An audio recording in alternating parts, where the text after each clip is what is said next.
Elisa Lucinda é atriz, poetisa, escritora e cantora. Em 2020, ganhou o prêmio especial do júri do Festival de Cinema de Gramado pelo conjunto da obra. Na TV, atuou em novelas e séries como Cananga do Japão, Mulheres Apaixonadas e Vai na Fé, entre dezenas de outros trabalhos. Em 2006, Lucinda foi agraciada pelo então presidente Lula com a Ordem de Rio Branco no grau de oficial suplementar por méritos como poetisa.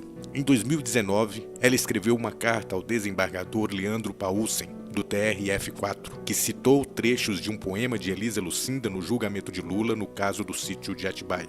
A atriz e escritora lembrou ao magistrado que ele teria pagado um mico, já que o poema foi escrito em oposição a tudo o que a família Bolsonaro e a justiça brasileira, naquele momento de politização, representavam.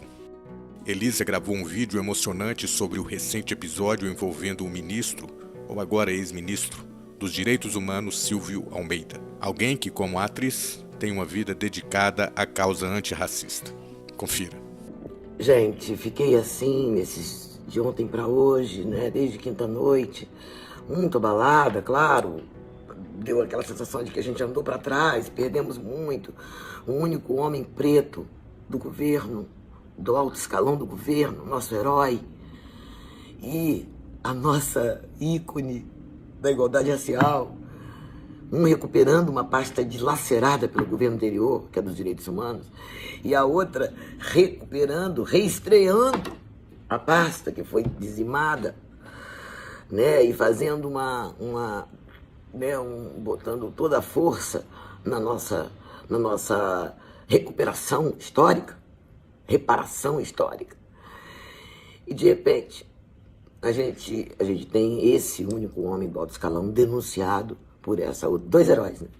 Por essa outra heroína da nossa história. Eu digo dos negros, que a gente está sempre longe desses lugares de poder, está sempre com muita dificuldade de sermos naturalmente, por competência, alçados a esses lugares, né?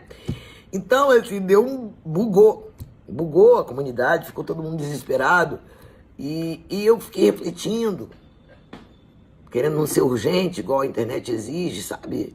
Eu fiquei refletindo o silêncio de Aniele. Claro que era uma resposta imediata. Era assim, a vítima está calada. Porque se ela tivesse que defendê-lo, ou se caso não fosse sustentar a sua denúncia, teria vindo a público imediatamente, como é da estirpe daquela família, né? Mandar a real sem medo. Então, eu sabia que aquele silêncio significava a solidez, pelo menos a impressão da solidez da denúncia. Aquele silêncio era ensurdecedor para todos nós, acho que todos nós no fundo sabíamos, né? E eu fiquei refletindo sobre a minha geração. Eu sou de uma geração que, ou a totalidade delas, não gosto de dizer a totalidade que posso errar, mas a imensa maioria da minha geração foi abusada, de alguma maneira. Não, eu nunca sofri nenhum abuso sexual clássico, mas importunação, mão aqui. Eu lembro de um editor do meu emprego quando eu era jornalista em Vitória, que ficou massageando, gostava, de vez em quando ele vinha massagear, aconteceu isso pelo menos umas 2 vezes. E eu fazendo o texto, o artigo, na redação do jornal, aquilo me incomodava muito, mas era como se eu não pudesse. Eu falava assim, desculpa, é que eu estou trabalhando, ele é meu chefe. E dizia, que relaxa, é até bom para trabalhar. Qual o mal, Elisa? Se entrega. E eram essas palavras dúbias, entende?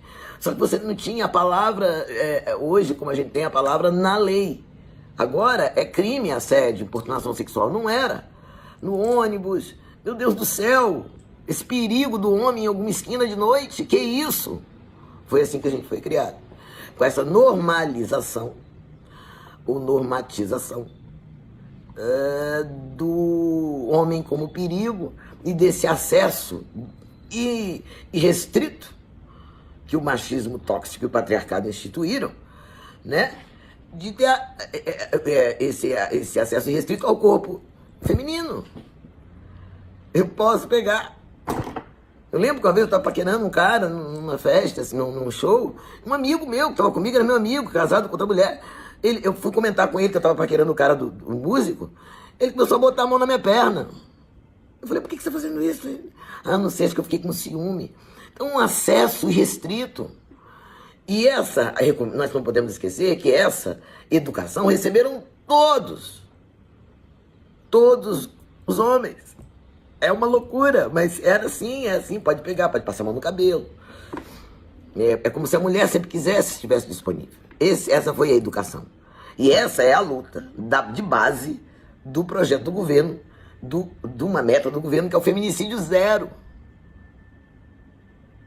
Assim, Lula não teve saída, realmente tinha que demitir. Como é que faz? Ele pediu, inclusive, me demita, porque eu não vou sair, porque achou que podia ficar no cargo e lutar por a sua inocência, e tem o benefício da inocência. Total, o benefício da dúvida. Tem, claro que tem. Nós estamos falando de Silvio de Almeida, nós estamos falando do Silvio Almeida, nós estamos falando do cara que luta pelos direitos humanos, o cara que estuda necropolítica, o cara. Sim, eu acho que eu torço para que tudo se esclareça, gosto que tudo esteja sendo investigado, mas eu acho que a nossa decepção, o nosso medo, o nosso temor, a nossa desilusão vem do fato, com essa investigação e essa denúncia gravíssima, que destitui o nosso único ministro preto, homem, vem do nosso romantismo, de achar que esses nossos heróis, a gente que a gente admira, não estão suscetíveis a esse tipo de educação na qual foram também imersos, submersos e treinados. Essa que é a questão, né? A gente acha que não imagina. Então quando a gente tem notícia, quando tem notícia na nossa vida artística, que um artista que eu admiro que fez agressão física ou qualquer agressão com uma colega, eu fico, mas ele é artista, eu vejo uma contradição, sabe? Não, mas ele é um artista, ele é um progressista. É sim, pode ser um grande progressista, um grande filósofo, e tem,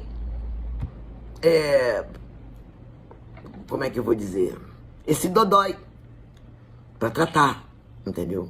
Se ficar confirmado mesmo, se as investigações confirmarem tudo, claro, com todas as coisas que tem que ser juridicamente provadas, judicialmente provadas, eu acho que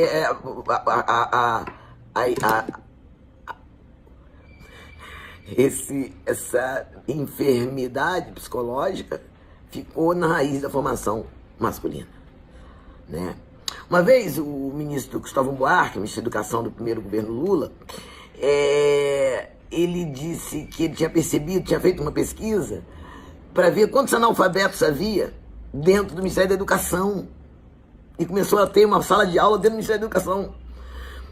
Isso acendeu uma luz para mim, e eu ouvi o podcast da Natuza Neri com a Flávia Oliveira, o assunto, eu fiquei, ela falou disso, num protocolo federal, institucional, interno, para que um compliance, mais ou menos, do governo, para que, né, imagine, para que se cumpra internamente as metas externas do próprio governo. Olha que loucura. Assim, mas é uma necessidade, sim.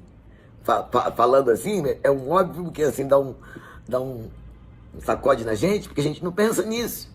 Mas é isso, né?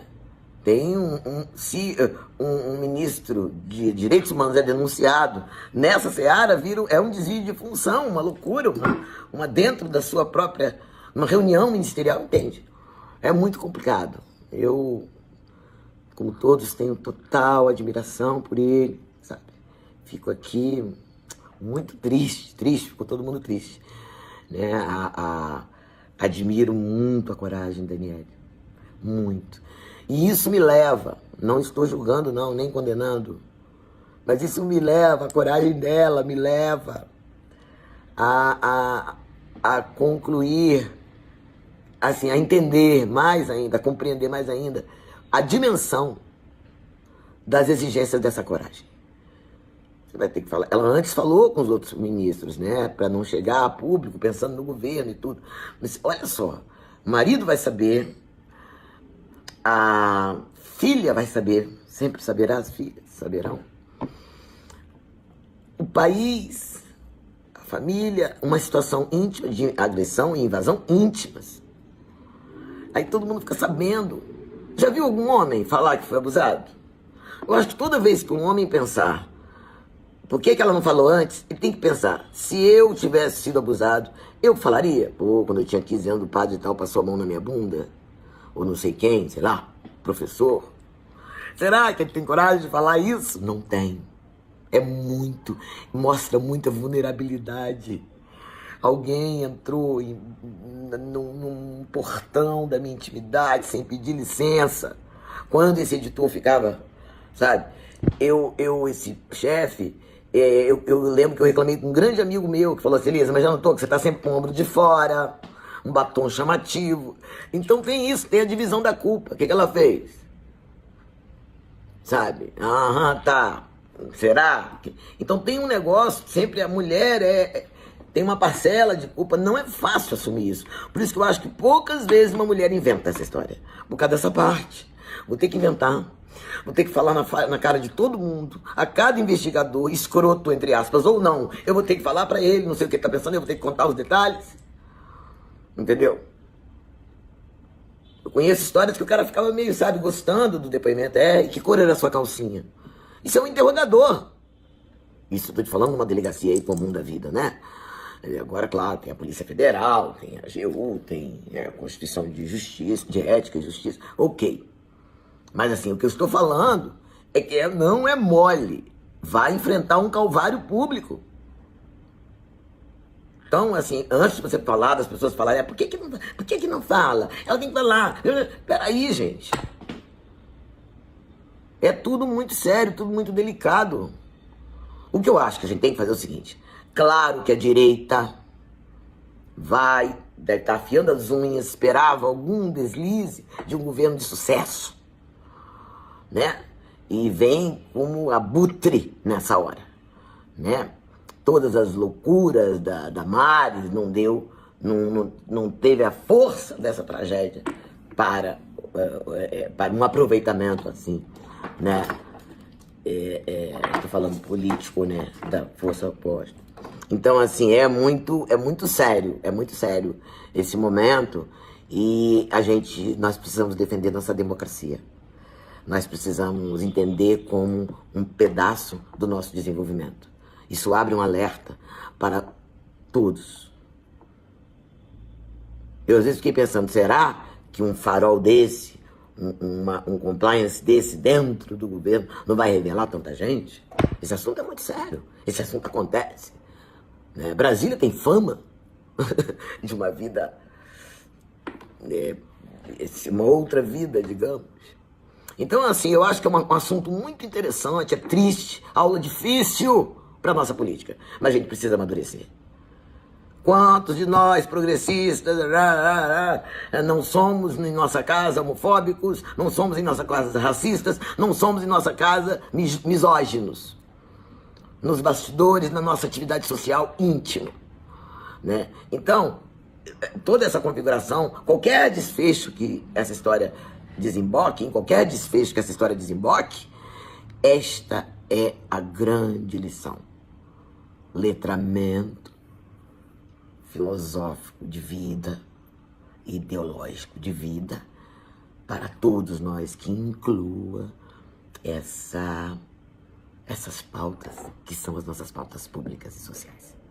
Esse é um desafio. Eu acho que é uma hora muito difícil, mas que a gente vai chamar de crucial daqui a um tempo.